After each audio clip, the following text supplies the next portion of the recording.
Hello, and welcome. I'm Nick Potter, Director of Community Relations and Development for the Pueblo City County Library District. Welcome to our first ever All Pueblo Reads virtual author presentation. It is my pleasure to welcome you as we broadcast live from the Robert Hogue Rawlings Public Library and host you virtually this morning. Since March, I think we have all gotten pretty used to virtual events. However, they are still a new concept for all of us. We designed a virtual event that should be simple to access and easy to interact with. Here are a couple of notes so you can fully enjoy this virtual event. First, you can pause the live program at any point in the event. Just click the pause icon on the bottom left of the screen. You can pause the program, but please be aware that if you do pause, you will be delayed in the live video. You can also submit comments or questions to the author. If you have a YouTube account, simply add a comment. If you do not have a YouTube account, you can enter the questions in the web page itself, just below the video. This year's All Pueblo Reads was completely virtual and hosted more than 120 events. The Library District worked to develop an All Pueblo Reads that reflects our needs currently and developed curriculum for online learning, virtual exhibits, and events for school-aged children, and ensured that this literary event was not stopped by COVID-19. The mission of All Pueblo Reads is to get everyone in Pueblo County reading and discussing one book at the same time. The 2020 selection is The Things They Carried by Tim O'Brien. Mr. O'Brien is joining us from his home in Austin, Texas today, so that we can have a conversation about his award-winning novel. I am so happy that students from Pueblo School District 60 and 70, as well as students from CSU-Pueblo and Pueblo Community College are joining us this morning. Each year, PCCLD, through the All Pueblo Reads project, features a piece of literature and brings an author to our community to promote dialogue across cultural, generational, and socioeconomic lines. This is the 16th year of All Pueblo Reads and reading together as a community. This year's All Pueblo Reads is part of a National Endowment for the Arts Big Read grant. The selected book for 2020 is The Things They Carried by Tim O'Brien. We are pleased to virtually host Mr. O'Brien and look forward to hearing from him and receiving insights into his literature. Before Tim O'Brien was drafted into the Army, he had what some would consider an all-American childhood. He was born and raised in Minnesota. His mother was an elementary school teacher, his father an insurance salesman and sailor in World War II. O'Brien played Little League, dabbled in magic tricks, and spent much of his youth in the county library daydreaming about such characters as Huckleberry Finn and Tom Sawyer. In college, O'Brien received good grades and became student body president. Occasionally, he'd attend peace vigils and protests against the ongoing war in Vietnam. He graduated in 1968 with a Bachelor of Arts in Political Science and thought of becoming a writer. He once recalled in an interview that, quote, "Even getting on the plane for boot camp, I couldn't believe any of it was happening to me, someone who hated Boy Scouts and bugs and rifles." O'Brien spent his tour of duty from 1969 to 1970 as a foot soldier with the 5th Battalion, 46th Infantry in Quang Ngai Province. For some of that time, he was stationed in My Lai just 1 year after the infamous My Lai massacre. He received a Purple Heart when he was hit with shrapnel in a grenade attack.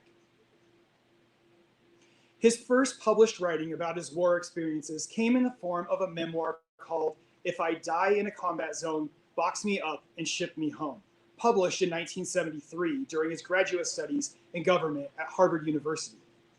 Soon after, he took a position for a year as a national affairs reporter for the Washington Post. Then he turned full-time to writing books. O'Brien published The Things They Carried in 1990. 2020 is the 30th year anniversary of the publishing of the book. His many accolades include a Guggenheim Fellowship, a National Book Award, an award for the American Academy of Arts and Letters, and 2 National Endowments for the Arts Fellowships. Mr. O'Brien, thank you so much for joining us today. This year, we have celebrated veterans, stories of valor, and the Vietnamese culture.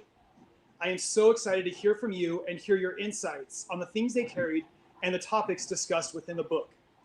And viewers, please remember, you can add your questions in the dialogue box below the video. Mr. O'Brien, I think I can say good afternoon since you're an hour ahead, right? So I Good guess afternoon. Good afternoon, and thank you for joining us. Great pleasure. First, I want to give a big thank you to Pueblo for selecting the things they carried for this year's community reading program. I'm really grateful. Above anything, a writer wishes to have his or her work read by people. And so it's gratifying to know that my book has reached many people in Pueblo. I want to begin by simply stating what to me is the obvious and may not be to other people. The Things They Carried is a work of fiction. It's not nonfiction. It's not a memoir. It's a book that's almost entirely invented from wherever stories come. The obvious question, though, is why is The Things They Carried fiction? I was a soldier in Vietnam long time ago. And why did I not just recall and recount everything that had occurred? In fact, why write fiction at all? Why bother to imagine anything? Why not just lift all of our stories completely from memory or from lived experience or from the so-called real world? Surely there has to be a reason, otherwise there would be no fiction. No novels, no short stories, no movies except for documentaries. Broadway would go dark. Comic books would vanish. Libraries would go partly empty. Hollywood would shut down. There'd be no Huckleberry Finn, no Citizen Kane, no Daffy Duck, no Hamlet, no Rambo, no Mad Max. There'd be no Harry Potter, no Lord of the Rings. Fathers would stop telling bedtime stories to their young sons and daughters. So again, why fiction? Why in The Things They Carried did I bother to make things up? As an answer, I can tell you that as a fiction writer, I am not limited by what happened. I can also write about what almost happened. I can write about what could have happened, or what should have happened, or what might still happen. Here's an example. Not that long ago, my dad died. In the last days, in the last hours of his life, I could have, and I should have, taken my dad in my arms. I could have and I should have said, "Dad, I love you so much." I did not. In the real world, it did not occur. But in the world of fiction, which is the world of make-believe, miracles can happen. In a story, my dad can sit up from the dead. In a story, he can say, "That's okay. I know you love me." Didn't happen, and it can't happen. Dead people cannot sit up and talk. And yet, just now, as I uttered those words to you, I could feel my voice cracking. It hit me in the heart in a way the real world just didn't. Maybe in the world of fiction, we can sometimes feel things that we didn't quite feel in the real world. Maybe we can cry in ways we didn't quite cry. Maybe we can come to know ourselves and to know other people through the dream of story, through the dream of fiction. So Although I've just tried to explain why The Things They Carried is a work of fiction, I want to immediately stop and offer you a short anecdote from the real world that has to do with the things they carried in a very intimate and, to me, very personal way. Back in the 1990s, I'd say 1998 or so, I received a long, long letter in the mail from a 26-year-old woman who lived in my home state of Minnesota. She was an elementary school teacher. This letter, as much as anything I have ever read in my life, including the Diary of Anne Frank or Hamlet, touched me to the core. It was a beautifully written letter, for one thing. Immaculate sentences, nothing pretentious about it, but direct from her heart. In her opening pages of this, 30 or 40 page long letter, and I won't summarize it all for you, don't worry. But in the opening pages, the woman explained that as a little girl, maybe 7 or 8 years old, she had feared going to the dinner table at night. Night after night, her dad would sit at that dinner table, just staring silently at his plate. His face would slowly turn scarlet, red, and then cords in his neck would tighten up. And he'd stare ferociously down at his dinner plate, not speaking to anyone. The girl's mother sat at the table trying to make chit-chat to lighten up the mood night after night, but eventually she too would fall silent.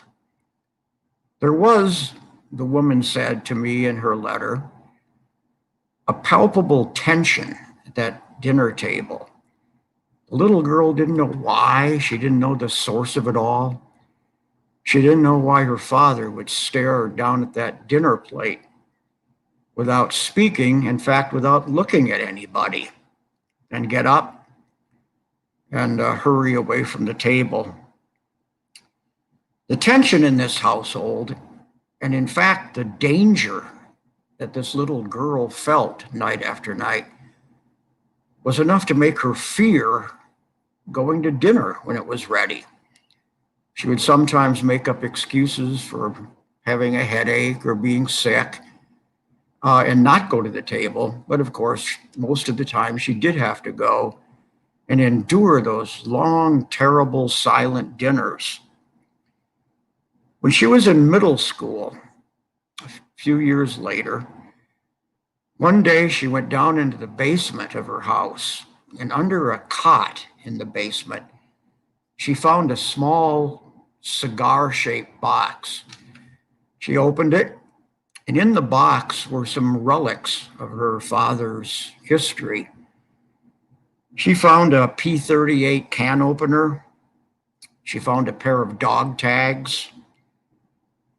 She found a handful of military decorations, medals, and she found one half of what had once been a stripper's bra at some floor show that her father had kept as a memento. For the first time in middle school, this girl understood that her father had once been a soldier, and that she was now living in a soldier's home. Later that same day, after finding that cigar box, she dared to ask her father about the box. Why this stuff? Why he kept it? What it represented? Her father didn't say anything. He shook his head. He tried to make a joke, but he didn't speak. He just walked away. This was a house without emotional language. It was a house of tension, a house of repressed emotion, and a house of silence.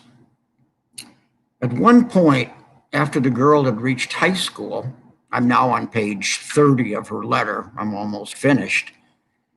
But when the girl reached high school, she was in the living room one day and her mom was vacuuming the carpet in the living room. And the mother turned off the vacuum cleaner and looked at the girl and said, "You know, I've never really loved your father."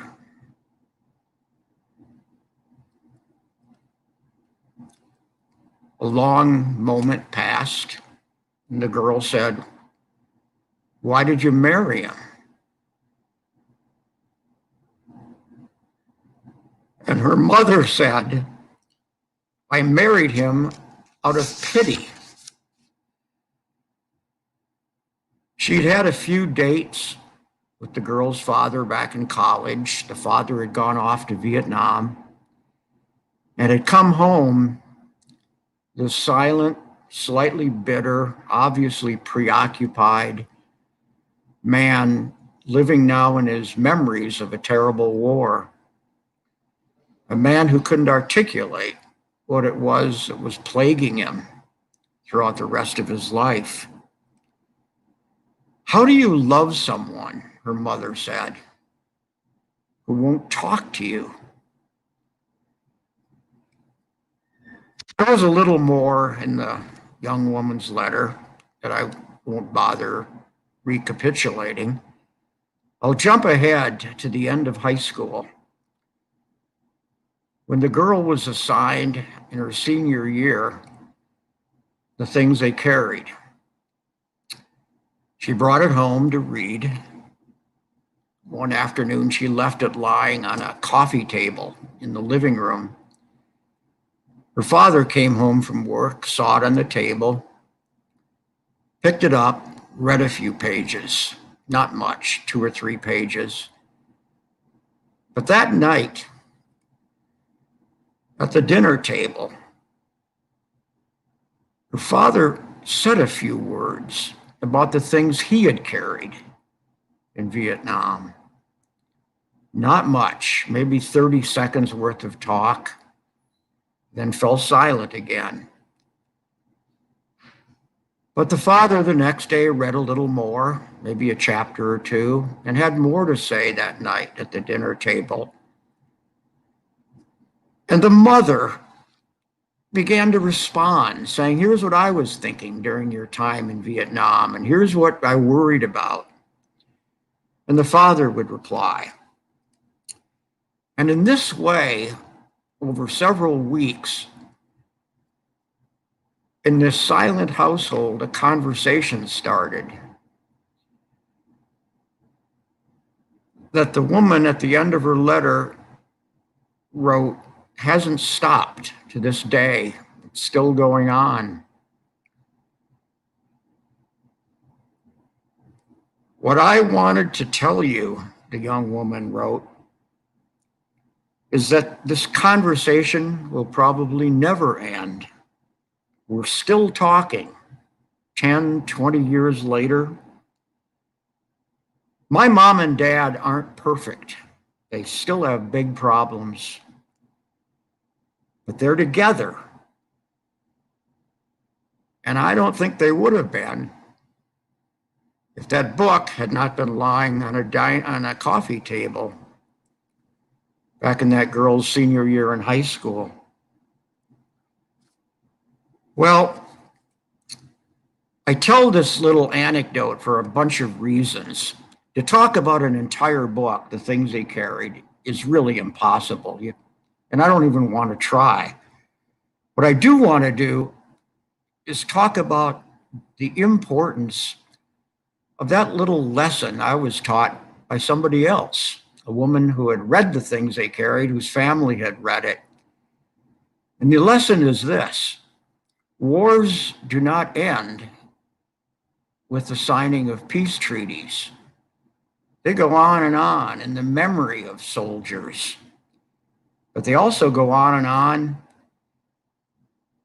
in the everyday lives of their children and of their wives and of their mothers and of the people all around them, their neighbors and friends. Wars don't stop at the signing of a peace treaty. They echo until the last soldier is gone, until the last daughter of a soldier is gone, and then they keep echoing. There's the misapprehension that once a war is ended and everybody's home and the hostilities are over, that memory somehow goes black, and of course it does not. I have two sons, and I came to fatherhood very late. When I was 56 or 58, somewhere there. They're now both in high school. One is a senior, Timmy is his name, and the other is a freshman in high school. His name is Tad. And those two little boys have had to endure through their short lives my own silences, my own vacant looks as I'll suddenly be back in Vietnam, remembering some event, not always a terrible event, sometimes a happy event, laughter, and sometimes friendship. Sometimes just a sense of relief at being alive when a day comes to the end and you're still breathing. But wars do not end when you sign peace treaties. They go on and on. Another reason for beginning with this little anecdote is that it's a reminder that the books you'll find in the Pueblo library, can sometimes do things in this world. Even works of fiction can do things in this world. They can reawaken memories. They can ignite conversations, and they can bring us closer together as human beings. Sometimes, as in the case of my own books, a book can do things the author never intended. I did not intend to bring together a family in Minnesota to make them closer or to open up a conversation. That was not my intent. Books can do things beyond the intent of a writer. It's as if a book does different things to every reader who reads it. Sometimes the things they carried has made young men, and sometimes even young women, take the step of enlisting in the Army or the Marine Corps, which is precisely the opposite of my intent. I think I look at the book as a cautionary tale in part. Be careful about killing people, which is what war is. In fact, part of me wishes we could just dispense with the word war and just call it people killing, including children. But in any case, my point is that the people who go through wars, soldiers, come home if they survive. And the soldiers' sons and daughters, their sisters and brothers, their grandchildren are also the victims of warfare, not just a soldier. I imagine a 94, 95-year-old woman down in Orlando, Florida, and how each night she wakes up at 2 a.m. and she whispers into the dark, "Where's my baby? Where's my baby?" Well, her baby, my best friend in Vietnam, a kid named Chip Merricks, died 50 years ago. He stepped on a booby-trapped artillery round and he was blown into a tree. He's the model for a character in the things they carried called Kurt Lemon. Where's my baby? Where's my baby? 50 years later.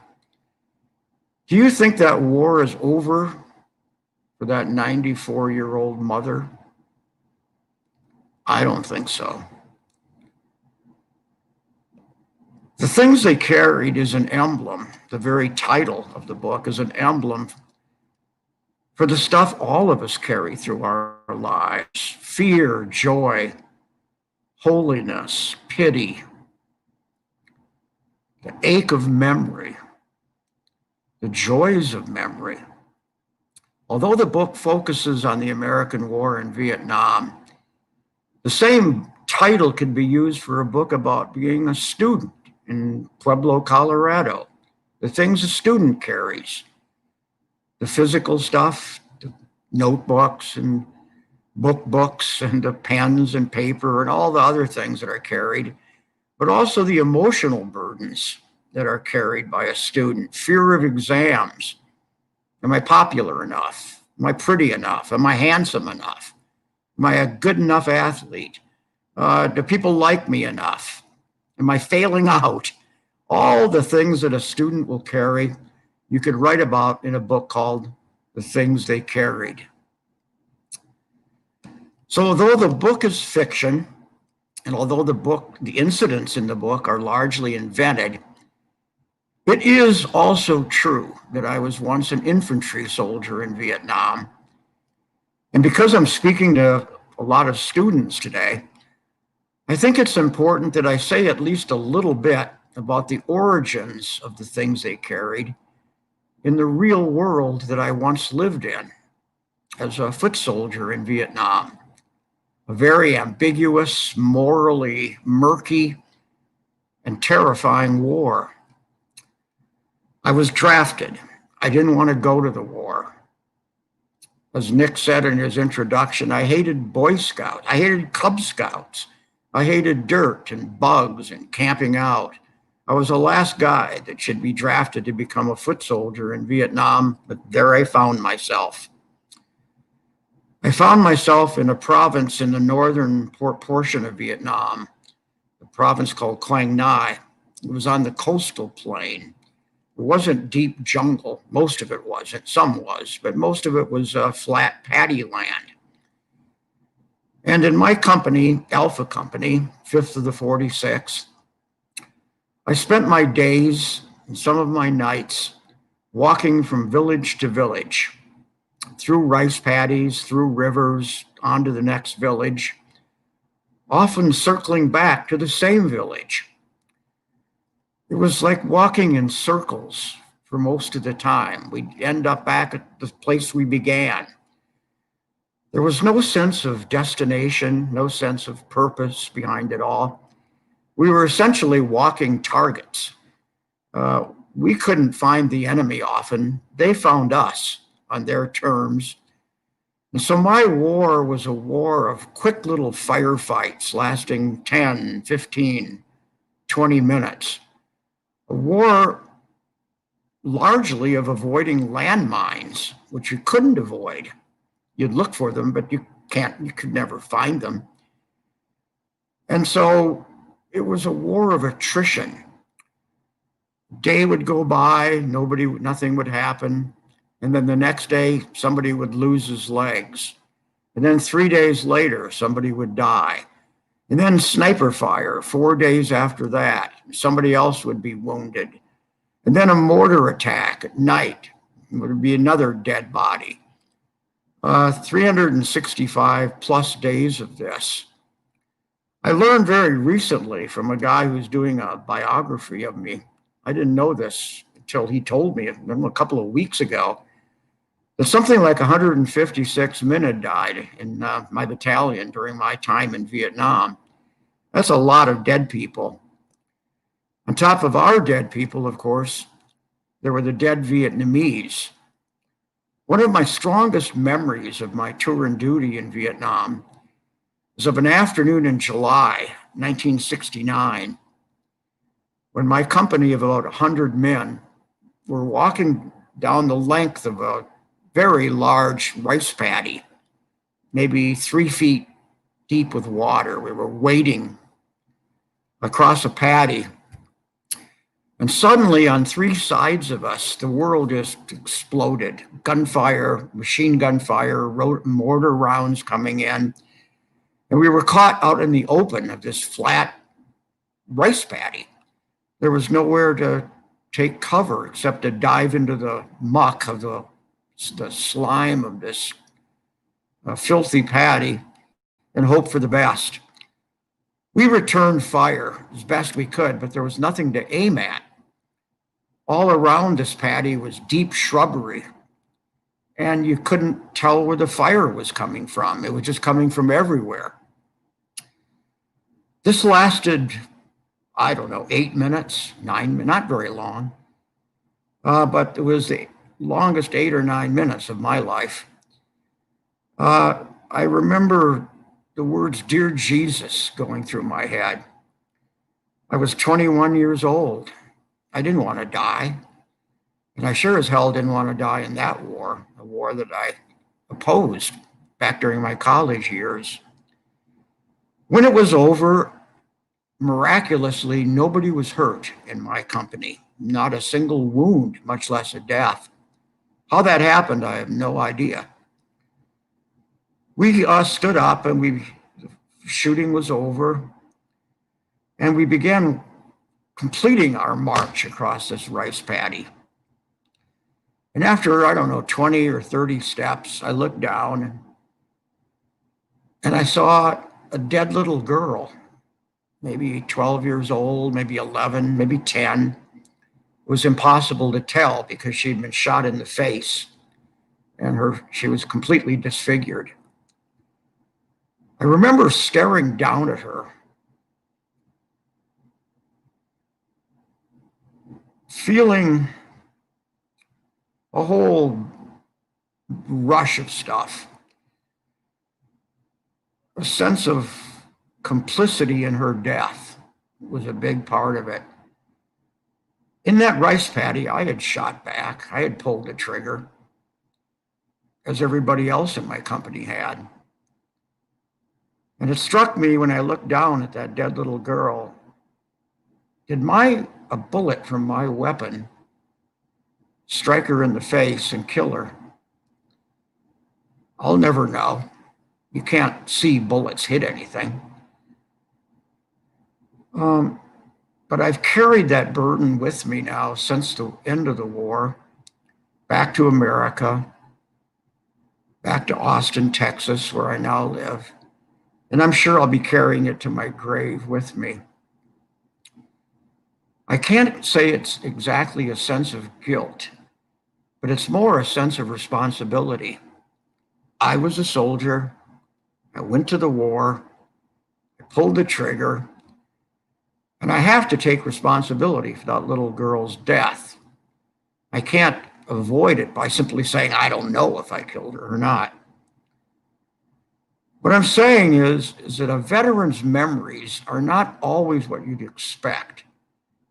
They're not always memories of nobility and courage and sacrifice, service to country, things like that.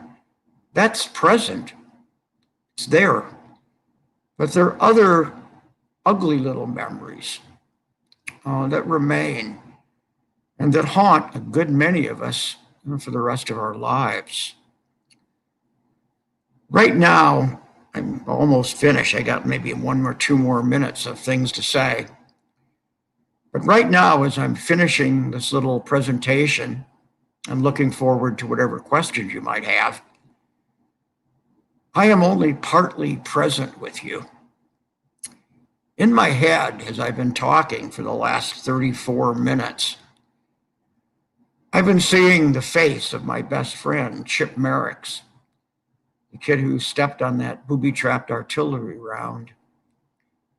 And it's as if he's out there in this invisible internet audience, still alive, still my buddy. I see other people too, other friends who have been dead for more than half a century. And yet now, and in my dreams at night, the dead seem to come alive. And once again, we're all together out on a midnight ambush, marching through the Vietnam dark.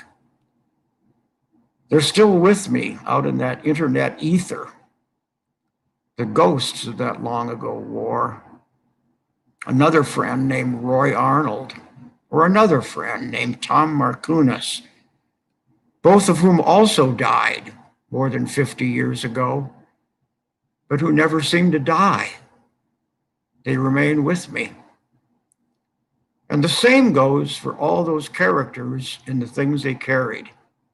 Rat Kiley, Mitchell Sanders, Jimmy Cross, Kurt Lemon, they too are alive in my head at this instant as I'm talking to you.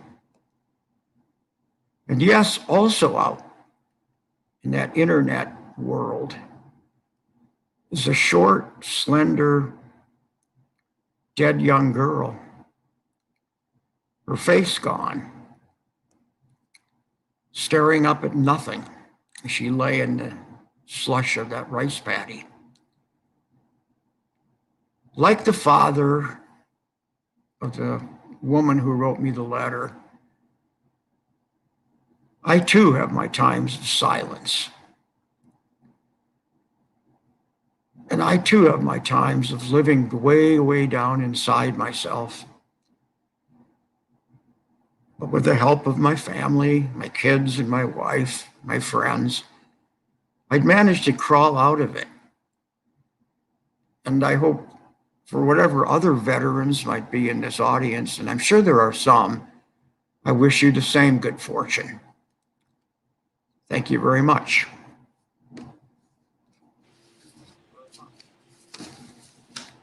Mr. O'Brien, thank you so much for your great presentation. As we've gone through All Pueblo Reads this year, one of our real true goals was to feature the Vietnam War and to talk about not only the Vietnam War as a whole and the conflict as a whole, but we've really tried hard to feature local stories because our community, like many communities during the Vietnam era, were impacted not only during that time, but into present day. So thank you so much for your great presentation. It was a pleasure. Thank you. So at this time, we have enough time to take a few questions. We've already received a few from our online audience, and we'll pull them up here on the screen so I can read them off to you. Our first question is from Foster Shea. And Foster asked, being a veteran and writing this, at least from my understanding, from events that you experienced in Vietnam, was this book a kind of catharsis for you? Yeah, in a way it was. It's a way of moving away from that silence that I had talked about. Writing isn't exactly talking, but when I am writing, I'm basically spending all my time muttering to myself, trying out sentences. And in a way, the things they carried has lightened the burden a little bit. It's not only inside of me, but it's out on the page now. It's out in the world. And it lightens my load a little bit to have written it. That is not to say there aren't lasting dark moments, especially late at night when I can't sleep, when things come back to me. But that's true of all our lives. The book is meant to be, if you go through a divorce that's painful, you're in those dark moments at 2 a.m. How did my life go wrong? Or if your mother passes away, the world has a way of delivering to all of us things we have to carry through our lives, good and bad both. So, yeah, the book was a kind of catharsis, but not entirely successful. Thank you so much. Our next question comes to us from Pueblo Community College professor Matthew Sterner Neely. And he asks, your stories have so many dichotomies. And he put a bunch of O's on so I think you wanted me to make sure I put emphasis on it. Story, happening truth, killed, didn't killed, friends, enemies, etc. So does this storytelling differ from, say, going after Chicado, or if I die in a battlefield, box me up and send me home? Yeah, it does differ. I would not rewrite Cacciato, or If I Die. I wouldn't bother to do it. Books were written. I only begin a book and write a book if I feel I've got some new way of diving into my life and the lives of all of us. In the case of the things they carried, I set a challenge for myself, almost like putting up a tennis net and not playing just on an empty court. The challenge is to hit the ball over the net into the court. Without the net, it's a different game. It might be fun, but it's not tennis. So with the things they carried, I made up little rules for myself. I was going to try to make the reader feel that the book was true, a memoir, even though it was fiction. Therefore, I used my own name for one of the characters. I dedicated the book to the characters in the novel, which we do in a nonfiction book. And then I tried to periodically remind the reader that they were reading a book of fiction after, I hope, seducing them into believing what they read was true. I've had a lot of problems with this in the years since. Right now, a movie is probably going to happen of the things they carried. And a guy named Tom Hardy, a very well-known British actor, is going to be in it. And we were talking, he's an English guy, and we were talking on an overseas conversation. And he was quizzing me about the things they carried. And finally, I realized that he had read the book as nonfiction, as a memoir. And it was hard to do in the middle of this talk with a pretty well-known actor to say, no, you better look at the title page where it says a work of fiction. It's not nonfiction.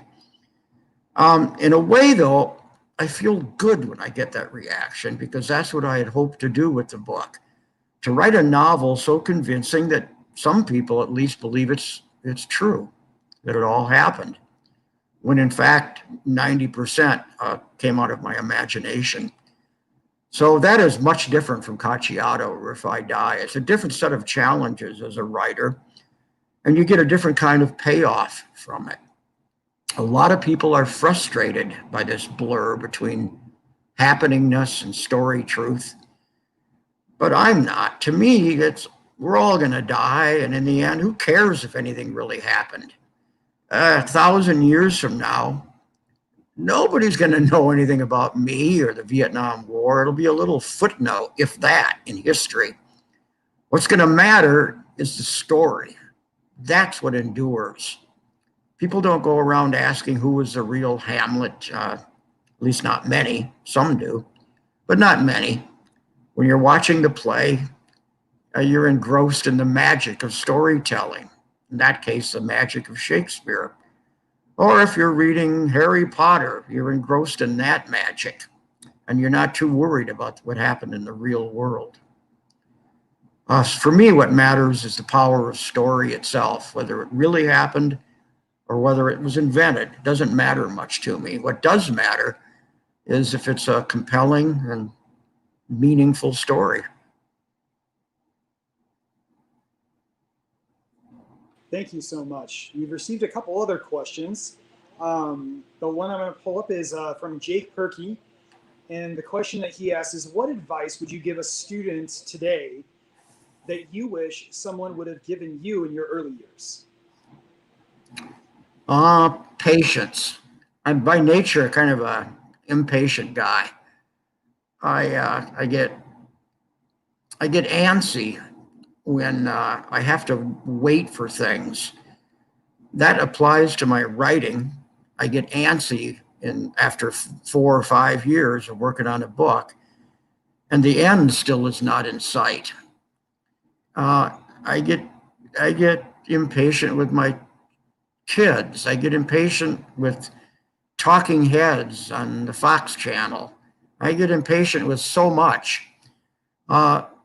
And I've learned finally through maybe just getting older, to take a deep breath and let it go a little bit. Mainly not to be quite so hard on myself as I tend to be. There are times when the writing goes so badly, I'll sit at this computer that I'm looking into right now for 8 hours or so, and there'll be no result. Everything has been deleted. Other times it'll be a paragraph. Other times maybe half a sentence. Very rarely a page. In fact, almost never a page. And finally, after 6 months or so, I'll end up sometimes deleting almost everything I've spent those 6 months writing.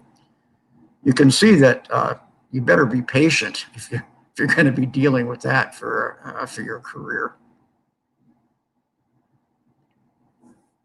And I think that's great advice for all of us. We've got a little bit of time left, so if you don't mind, maybe we can do 2 more questions. Sure. All right. So Edward Martinez Jr. asks, as a veteran with PTSD, do you think writing your life experiences helps you cope with your memories or terrors at all? And I think he's a veteran of the U.S. Navy. Well, it depends on the person. For me, it did help, but only marginally. Didn't solve anything, didn't wipe away the bad memories, didn't do any of that. In fact, I don't think we should wipe away our bad memories. I think we should keep them and learn from them. To erase your own history is not a good idea. You're not going to grow as a human being that way. Tragedy strikes everybody. There's a thing called mortality. We all die. And our moms and dads do, and the people around us. Bad things happen. And you don't erase the bad things. You try to deal with them somehow or another. I did it through my writing. But there are all kinds of other ways to deal with bad stuff. Go help other people. Be loving and kind and good around other human beings. Even when you don't want to be that way, do it anyway. So there are ways of dealing with bad stuff. My main way has been through writing books that I hope will move the hearts of other people. Thank you so much. And I believe we have one final question. And that question comes to us from Mick Heberly. And Mick wanted to say thank you, Mr. O'Brien, and also Mr. Potter. Mr. O'Brien, do you focus on objects that transcend their physical purpose? Do you feel this connection to the physical has become increasingly internalized? The answer is easy, yes. I do feel that way. I can feel a baseball bat in my hands, even without going like this and pretending. I just that feel. I can feel the weight on my back from Vietnam, that rucksack and that 85, 95 pounds I had to carry through a year out in the bush. The physical fatigue I can feel. I'm a little guy. I'm like 5'7". And back then I was like 139 pounds, and I'm carrying, more than half my weight all day and part of the night. On top of that, I feel the fatigue of not sleeping.